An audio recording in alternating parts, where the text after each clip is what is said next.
All right, boys and girls, when you crimp everything, you're gonna have to solder your wires. All right.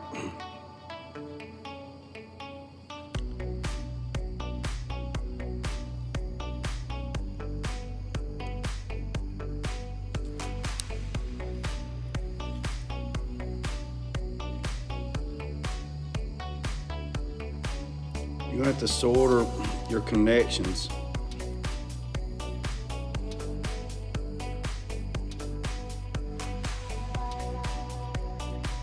To make sure. Look at the heat blowing.